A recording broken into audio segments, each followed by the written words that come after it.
பாட்டாளி தமிழர்கள் முதல் உலகத் தமிழர்கள் வரை அனைவருக்கும் அன்பு வணக்கம். அன்பிற்குரிய தமிழர்களே, இன்றைக்கு நம்முடைய எரிதனல் வலையொலியில் மிகுந்த துயரமான 2 செய்திகளை பதிவு செய்து உங்களோடு பகிர்ந்து கொள்ள இருக்கிறேன். அதில் முதலாமானவர் திருச்செந்தூர் மக்காத்து என்றால் எல்லோருக்கும் தெரியும், அரிசிக்கடை மகாதேவன் அவர் பெயர். தொடக்கத்திலே 1982-83 ஆண்டு காலகட்டத்திலே நாங்கள் எல்லாம் பகுத்தறிவாளர் கழகத்திலே இயங்குகிற பொழுது உண்மை நேர்மையுமான தோழர்களாக, பொது நிலையில் தொண்டர்களாக அறிமுகமாகி மிக நெருக்கமாக பழகி வந்தோம். இன்னும் சொல்ல வேண்டுமேனால் 1983 சூளை கலவரம் என்று இலங்கை தலைநகர் கொழும்பிலே தமிழர்களுக்கு எதிரான சிங்கள இனவெறி ஆட்டத்தின் போது சூளை 23 அன்று வெளிக்கடை சிறையிலே குட்டிமணி, ஜெகன், தங்கத்துறை போன்ற போராளிகள் பெரும் கொடுமைகளுக்கு உள்ளாகி படுகொலை செய்யப்பட்ட அந்த நாளிலே நாங்கள் எல்லாம் சேர்ந்து அரிசிக்கடை மகாதேவன் அரிசிக்கடைக்கு முன்பே மிகப்பெரிய ஒரு கூட்டத்தை கூட்டி அன்றைக்கு மாக்கா ஈழவேந்தன் என்ற ஈழத்தமிழர் தலைவரை பேச வைத்தோம். 1983 சூலை 23 அன்றைக்கு ஒரு வரலாற்று பதிவு எங்களுக்கு. ஈழவேந்தன் என்றால் அன்றைக்கு பெரும்பாலும் பல பேருக்கு தெரியாது.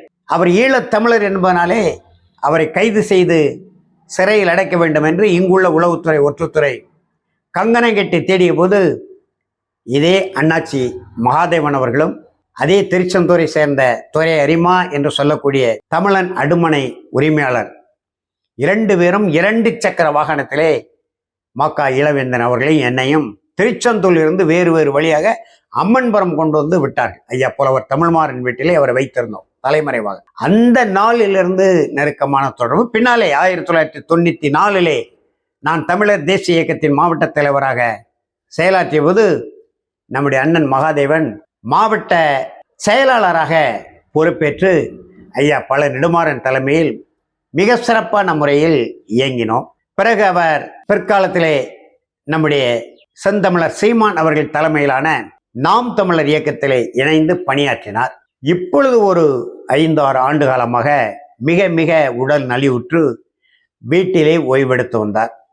2001 ஆண்டு நானும் என்னுடைய மனைவியும் திருச்செந்தூர் சென்று அவரை பார்த்து நலம் விசாரித்து விட்டு வந்தோம். நேற்று அவர் இயற்கை எய்தினார். ஏறக்குறைய 65 அகவைதான் ஆகிறது. சிறந்த தமிழ் தேசிய போராளி, களப்பணியாளர், அதைவிட சிறந்த பகுத்தறிவாளர்.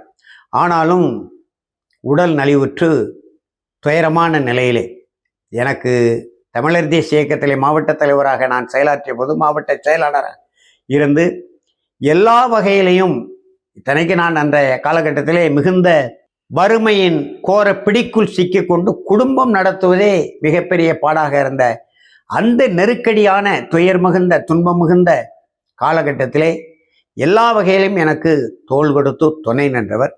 2002-2003 ஆண்டு வாக்கிலே நான் குடியிருக்கிற இந்த தமிழ் கொற்றம் இல்லத்தை கட்டுகிற பொழுது அந்த இல்லத்துக்கு 2 கதவுகளை தேக்க மர பலகைகளை வாங்கி கொடுத்து எனக்கு உதவியவர் நம்முடைய அண்ணன் மகாதேவன் அவர்கள். அவருடைய இறப்புக்கும் நேற்று சென்று கண்ணீர் வணக்கம் செலுத்தி மலர் மாலை அவருடைய பூத உடலிலே வைத்து இறுதி வணக்கம் செலுத்தி விட்டு வந்தேன். வருகிற வழியிலே மற்றொரு பேரிடியாக நம்முடைய ஐயா நல்லக்கன் அவர்கள் இயற்கை எய்தினார் 101 அகவையிலே என்று துன்ப செய்தி வந்து விழுந்தது. மண்ணின் மைந்தர்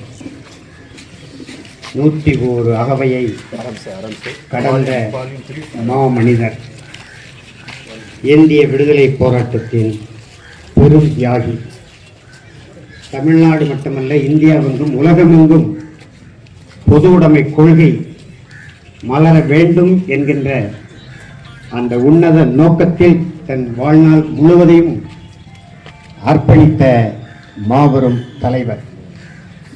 எத்தனையோ தலைவர்களை பார்த்திருக்கிறோம். ஆனால் தன் வாழ்நாளிலே 100 விழாவை கண்ட மாபெரும் தலைவர், பேரீக பெருந்தமிழர் நம்முடைய ஐயா நல்லக்கன் அவர்கள். அவர்களுடைய இந்த பொதுவாழ்வு இன்றோடு நிறைவு பெற்று அவர் தூக்கி சுமந்த கொள்கைகளை அவர் பிள்ளைகளான நம்முடைய தோள்களிலே சுமத்தி சென்றிருக்கிறார் என்ற உணர்வோடு ஐயா அவர்களுக்கு நம்முடைய புகழ் வணக்கத்தை செலுத்துவோம்.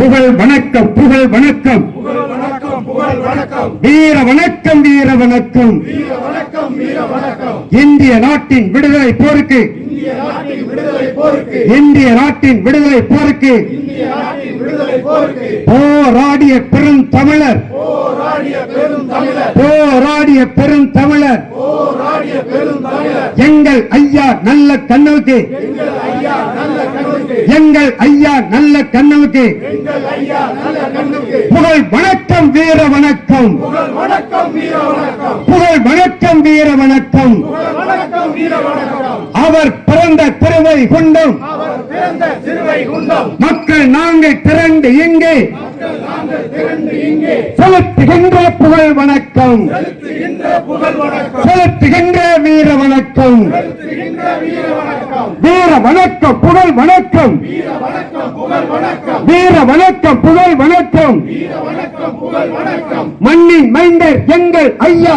மண்ணின் மைந்தர் எங்கள் ஐயா, பொது உடைமை கொள்கை வீரர், பொது உடைமை கொள்கை வீரர், அப்பலுக்கில்லா பெருந்தலைவர், அப்பழுக்கெல்லா பெருந்தலைவர், மக்கள் தலைவர் எங்கள் ஐயா, மக்கள் தலைவர் எங்கள் ஐயா, மக்கள் தலைவர் தோழர் ஐயா, மக்கள் தலைவர் தோழர் ஐயா, நல்ல கனவுக்கு செலுத்துகின்ற நல்ல கண்ணுக்கு செலுத்துகின்ற புகழ் வணக்கம், வீர வணக்கம், புகழ் வணக்கம், வீர வணக்கம், புகழ் வணக்கம், வீர வணக்கம். புகழ் வணக்கம், வீர வணக்கம். திருவை குண்டம் மக்கள் நாங்கள், திருவைகுண்டம் மக்கள் நாங்கள், திருவை குண்டம் மக்கள் நாங்கள் திருவைகுண்டம் மக்கள் நாங்கள் திரண்டு இங்கு செலுத்துகின்ற திரண்டு இங்கு செலுத்துகின்ற புகழ் வணக்கம், வீர வணக்கம், புகழ் வணக்கம், வீர வணக்கம், புகழ் வணக்கம், வீர வணக்கம். புகழ் வணக்கம், வீர வணக்கம்.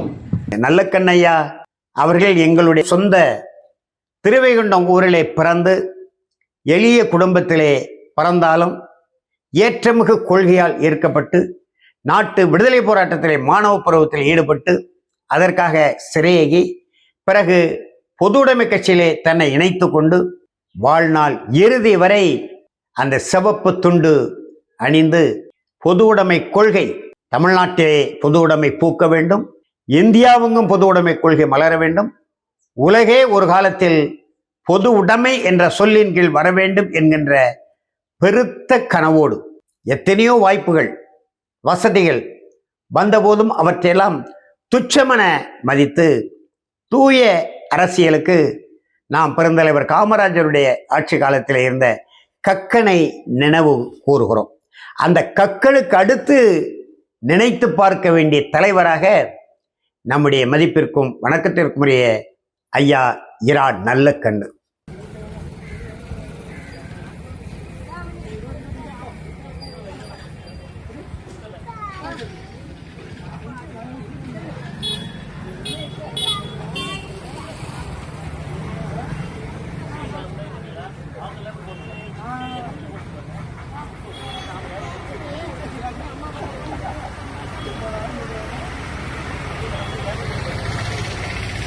இந்திய கம்யூனிஸ்ட் கட்சி தமிழ்நாடு தலைவராக ஏறக்குறைய 13 ஆண்டுகள் அவர் ஒருவர்தான் நீண்ட காலமாக பதவி வகித்தவர் என்று ஐயா பழ நெடுமாறன் இன்றைக்கு தன்னுடைய இரங்கல் அறிக்கையிலே தெரிவித்திருக்கிறார்.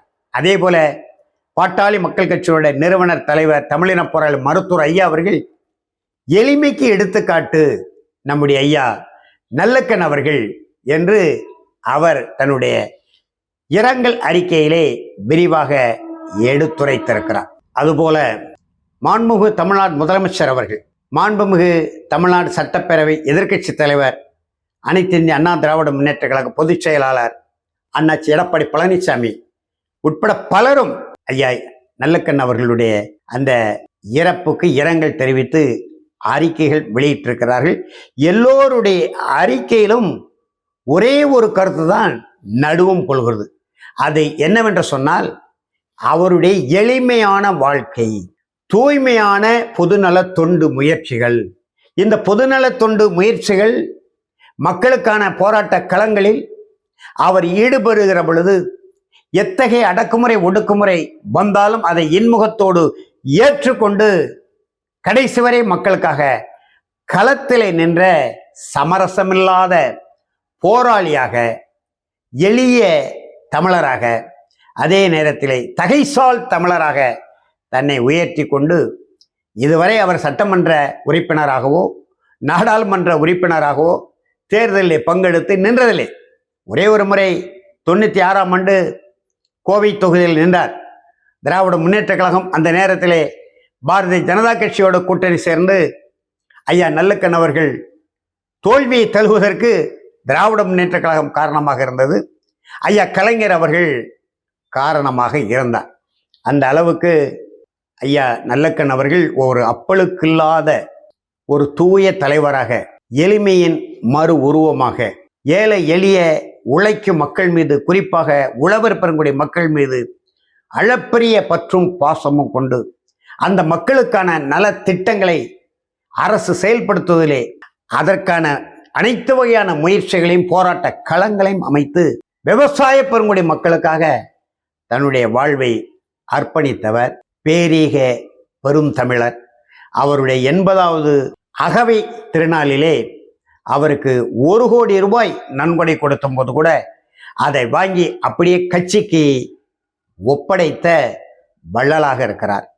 நாங்களெல்லாம் தமிழ் சான்றோர் பேரவையிலே அவருக்கு 2000 காலகட்டத்திலே ஒரு வாகன வசதி செய்து கொடுக்க வேண்டும் என்று தமிழ் சான்றோர் பேரவை நிறுவனர் ஐயா அருணாசலம் போன்றவர்கள் ஒரு வாகனத்தை வாங்கி அதற்கு ஒரு மேடை அமைத்து அன்றைக்கு திராவிட முன்னேற்ற கழக தலைவர் ஐயா கலைஞர் திருக்கைகள்னாலே அந்த வாகனத்தினுடைய திறவுகோலை கொடுக்கின்ற அந்த தருணத்தில் கூட கட்சிக்காரரை அழைத்து இந்த வாகனத்தை கட்சி அலுவலகத்துக்கு கொண்டு செல்லுங்கள் என்று கட்சிக்கே ஒப்படைத்தவர். அந்த அளவுக்கு தனக்கென வாழாமல் பிறருக்காக, குறிப்பாக ஏழை எளிய மக்களுக்காக, உழைக்கும் மக்களுக்காக, ஒடுக்கப்பட்ட மக்களுக்காக பாடுபட்டு பொது உடைமை கொள்கையிலே திகழ்ந்தவர். என்னை பொறுத்தவரையில் என் தந்தையார், என் பெரிய தந்தையார், எங்கள் குடும்பத்தை நன்கு அறிந்தவர். இதே நம்ம ஐயா நல்லக்கண் அவர்களின் திருவைகுண்டம் ஊருக்கு மிக அருகில் இருக்கக்கூடிய ஆழ்வார் தோப்பை சார்ந்த நாத்திகம் ராமசாமி என்றால் அந்த காலத்திலே உலகம் முழுவதும் அறிந்த ஒரு பெயர். தொடக்கத்திலே திராவிடர் கழகத்தில் ஐயா ஈவே ராவோடு பயணித்து பின்னால் திராவிட முன்னேற்ற கழகம் உருவான போது அண்ணாவுக்கு பின்னால் வந்து நாத்திகம் என்கின்ற இதழை நடத்துகிற காரணத்தினாலே திராவிட முன்னேற்ற கழகத்திலிருந்து ஓரம் கட்டப்பட்டவர் ஐயா நாத்திக ராமசாமி. ஆகையினாலே பெருந்தலைவர் காமராஜர் தலைமையேற்று கடைசி வரைக்கும் காங்கிரஸ் கட்சிக்காரராகவே, அதே நேரத்தில் கருப்பு சட்டை தமிழராகவே மிளிர்ந்தவர் ஐயா நாத்திக ராமசாமி.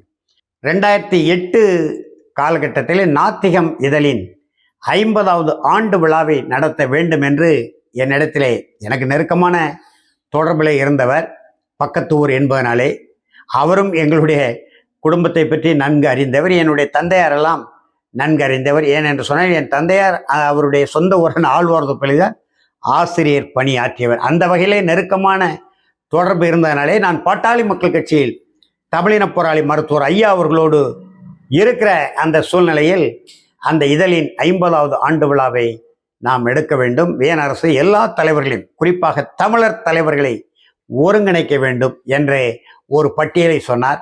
அதிலே முதலாவது இடத்திலே வந்தவர் நம்முடைய தமிழின போராளி மருத்துவர் ஐயா, 2வது ஐயா பழ நெடுமாறன், 3வது இன்று நம்மை விட்டு மறைந்திருக்கக்கூடிய ஐயா நல்லக்கண் அவர்கள்.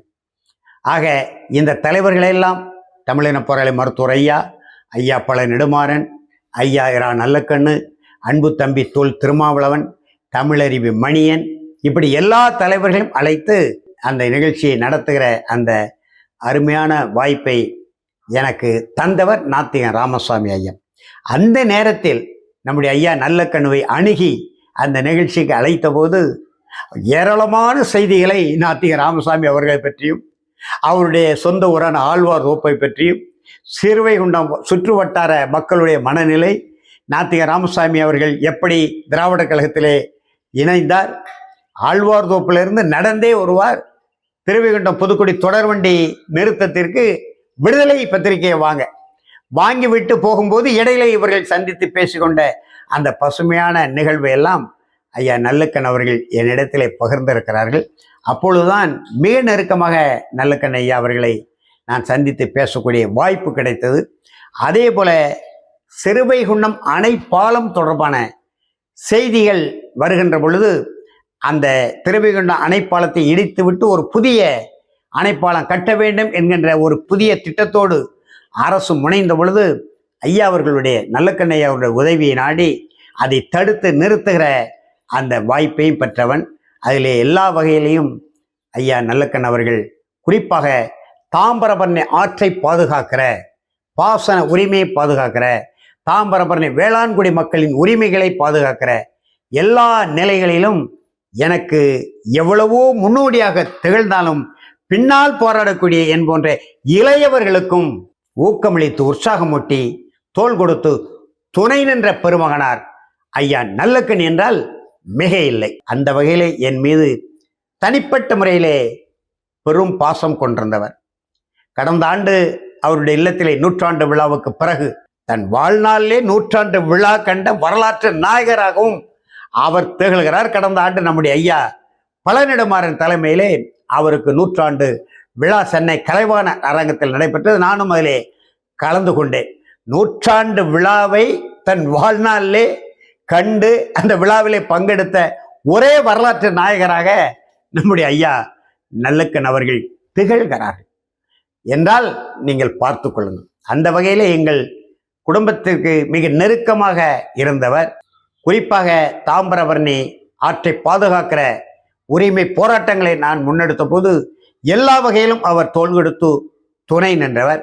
2010 இதே தாமிரபரணி ஆதித்தநல்லூரிலே மணல் கொள்ளையில் அதிகார வர்க்கத்தினர் ஈடுபட்ட போது உயர்நீதிமன்றத்திலே வழக்கு தொடுத்து அந்த வழக்குக்காக உயர்நீதிமன்றத்தில் ஐயா அவர்கள் ஆவணப்படுத்திய படங்களை நானே ஆற்றுக்குள் கமுக்கமாக சென்று மணல் கொள்ளையர்கள் மணலை வண்டி வண்டியாக அள்ளுகிற போது எடுத்து படமாக பதிப்பித்து கொடுத்து அனுப்பினோம். ஊடகங்களே பெரிய செய்தியாக அது வந்தது. 2016 தூர்வாருகிறோம் என்ற போர்வையிலே மணல் கொள்ளையில் அதிகார வர்க்கத்தினர் திருவைகுண்டத்தில் ஈடுபட்ட போது அதற்கு எதிராக நாம் தமிழர் கட்சி தலைமை ஒருங்கிணைப்பாளர் செந்தமலன் சீமா நாங்கள்லாம் போராடும் போது ஐயா நல்லக்கண்ணும் அந்த போராட்டத்திலே வந்து பங்கெடுத்து தாமிரபரணியில் எந்த இடத்திலும் எந்த சூழ்நிலையில் மணல் கொள்ளை நடைபெறக்கூடாது என்பதற்காக வழக்கு மன்றம் சென்று வழக்காடி வாகை சூடியவர்.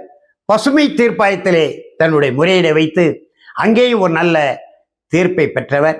இந்த வகையிலே நம்முடைய ஐயா நல்லக்கண் அவர்கள் இன்றைக்கு 101 அகவையிலே மாண்டிருக்கிறார், மறைந்திருக்கிறார். ஆனாலும் கூட அவர் நடந்து வந்த பாதை, தூக்கி சுமந்த கொள்கைகள், வாழ்க்கையில் கடைபிடித்த எளிமை, ஏழை எளிய மக்கள் மீது அவர் கொண்டிருந்த பற்று பாசம், தமிழ்நாட்டில் பொது உடைமை நாடாக மலர வேண்டும், இந்தியா தேசமெங்கும் அது பரவ வேண்டும், உலகே பொது உடைமை தத்துவத்தின் கீழ் வர வேண்டும் என்கின்ற அசைக்க முடியாத கனவு கண்டு அதற்காக தன்னையே ஒப்படைத்து கொண்டு போராடி மறைந்த சமரசமில்லாத போராளி நம்முடைய ஐயா நல்லக்கண் அவர்களுக்கு நானும் என்னுடைய செம்மாந்த வீர வணக்கத்தை செலுத்தி விடைபெறுகிறேன். நன்றி, வணக்கம்.